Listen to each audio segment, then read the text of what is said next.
Welcome to Comfort Time with Aunty Yunike, where we share testimony stories. Today's story is visiting the sick. Visiting the sick because I recently lost a friend, and issues of visiting her in hospital came up so much that I was reminded of a time when I had issues with visitors coming to visit mom when she was sick. So I'll share with you a story of how I got reminded of my mother's story. My mom got sick and she was quite ill. Doctor said she had pneumonia. So my brother called me, like I've shared in other videos. I live in Lusaka and my mother was living in Ndola, about 4 hours away from Lusaka. So my brother, who also was living in Ndola, called and said, look, mom is very sick, she's in hospital, and I think you need to get here so that you can be with her. So I was like, oh, okay. So I immediately booked a flight to Ndola, and mom was admitted in the hospital in Chingola at the South Hospital. It is a fee-paying hospital and a very good hospital. So my brother picked me up from the airport in Ndola, and we drove to Chingola, so I could be with mom. And she was not doing very well. So the next day, the doctors came, and my brother was very, very worried because he had talked to the doctors and they said she was not well. And in the night, I think he was thinking so much about mom. He had a partial stroke and could not talk fluently. So when I called the next day to say, no, mom is not doing so well, he said, I can't even talk. So he tried to talk through the child, and they explained to me what had happened. I was like, okay, mom and my brother were like soulmates. They loved each other so much. And I knew that seeing mom in that state really affected my brother. So I said, don't worry, I'll take care of her. And then I asked the sisters, so the nurses, what are you giving her? They explained, we don't understand why she's not responding, because these are the drugs we're giving her. And for the condition she came in here with, she should have shown some change by now. So then I remembered that mom never likes tablets. So I asked the nurse, please help me lift mom up. She says, what do you mean? I said, no, just trust me.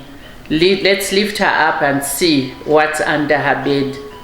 You will not believe. We lifted her up, and all the tablets that they had been giving her, as soon as they give her, she would spit them out when they leave and put them under her pillow. So all the drugs were under her pillow, and the nurse was like, oh my God. This is why she's not changing. Her condition is not changing. So she called the doctor. The doctors came, looked at her, and that's how they decided, okay, start injecting her ASAP. So they started giving her the injections. I shared with my brother what was happening, and at least he was relieved that now she was going to be getting some medication. So that's how, after a while, she got better and ready to be discharged. So at this point, I was thinking of how I was going to deal with the people from Chingola, because we had lived in Chingola for quite some time, so she was very well known. So people would come as early as 5 a.m., like 5 o'clock, because they are minors, they are going to work, and they want to see her before they go to work. I'm like, okay, who does that? So visiting hours was from 6 to 7. So by 5:30, people are waiting to come in, to come and see her.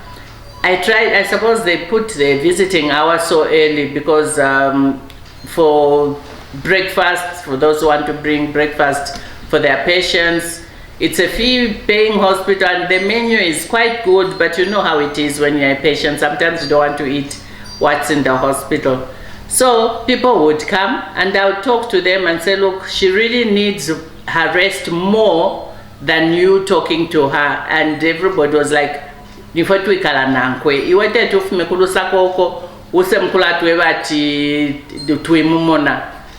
over. So we live with her, and we are the ones who know her. We lived with her all your life. You can't tell us now that she doesn't need us to visit her. So there wasn't much I could do. So they would come in, and the worst was mom.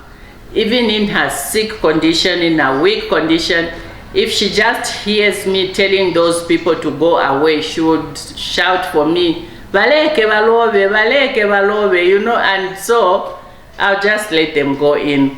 But eventually she got discharged. When she got discharged, I decided I needed to do something about the traffic. That I could not allow what was happening at the hospital to continue happening when we were at home, because doctors told me she really needed her rest. So I decided to put a poster by the gate, and I said visiting hours from 10 to 11, and then from 16 to 17, and that was all. So in the morning, when they came at about 6, they were knocking at the gate. I went to the gate and I told them, she needs her rest, so you cannot come in. They made so much noise that mom started screaming for me to let them in. So eventually I let them in. They went to see her. I tried to explain to them that she needs the rest to recover fully. And they started telling me, we're the ones who know Anna. She wants to see her friends. She left this place to be in Ndola. We haven't seen her for a long time. Now she's here because she's not well. We have to show her that she still has family here. Tetu tule sheyiwe yo tulefa tumusunge shibokwe bati lupa lwakwe ekoludi kuno. And mom would say, "Valeke valove ni bayangu ofuna chala kuti banione, valeke we Yunike leka valove." So mom would say, "Let them come in. They are my friends. They want to see me." Mom spoke Nsenga all the time. And Chingola is a Bemba speaking area. So her friends spoke in Bemba. She answered them in Nsenga, and they still were able to communicate. So I'm able to speak both languages. I can speak Nsenga, I speak Bemba, no problem. So I was able to deal with both parties. So anyway, I tried it. Put the poster again, it didn't work. So then I called my husband and said, you know, I'm really having challenges taking care of mom. I feel so helpless and hopeless. Her friends won't stop coming to visit at awkward hours. And when they come, they want to stay as long as they want. And mom won't let me stop them. So we came up with a plan that he should come to Chingola and pick both myself and mom as early as possible and go away. So that's what we did. He came early in the morning, we packed all her stuff, bundled her in the car, and we drove to Lusaka. When they were coming at 6, we had long gone. They were very angry. I was the most unpopular of Anna's children. That's how we came to Lusaka. Here she was able to rest, she was able to recover properly. After that, after about a month, I took her back. And when we went back, I took her to her friends to go and see her. I said, look, I had to take her. You people and I were not communicating, so I needed her to recover and she needed her rest. Ah, okay, now wafyusha ana tuleisa kuno twalisha kaitu alifulwa.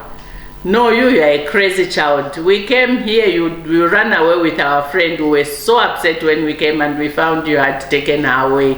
I said I brought her back for you to, you know, visit with her. Now she's okay. So that's what happened. So now when my friend got sick and I was told she didn't want visitors, you know, I forgot that there was a time when I too didn't want visitors for my mom because I needed her to have peace. I needed her to rest. I got so upset. I was like, how can she not want visitors? We're her friends. We want to see her. I want to see if she needs anything so we can be with her. And we're told, no, she really doesn't want visitors. And you know, sometimes you may not be well. You don't want people to see you in a situation where you're so vulnerable. I know we're saying because you're friends, it's okay, but it might be okay for you who wants to visit. It may not be okay for the person that you are hoping to visit. So that made me think, you know, we really needed to have respected her wishes of not visiting and not take it so personal, because we really felt like, so we were friends, what does our friendship mean if she's not going to allow us in her space to be with her when she's most vulnerable? But then I thought, you know, sometimes people just want to lick their wounds in private.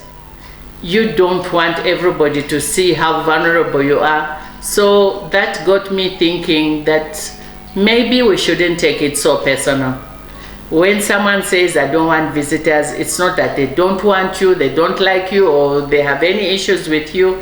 It simply is that they want privacy and they want to be on their own in their most vulnerable state. That reminded me of Mom's issue, and I was able to share with other people who also felt equally rejected when we were told we could not visit our friends. So this, I thought I should share in case there are others who will find themselves in this situation and will feel bad. There's no need of feeling bad.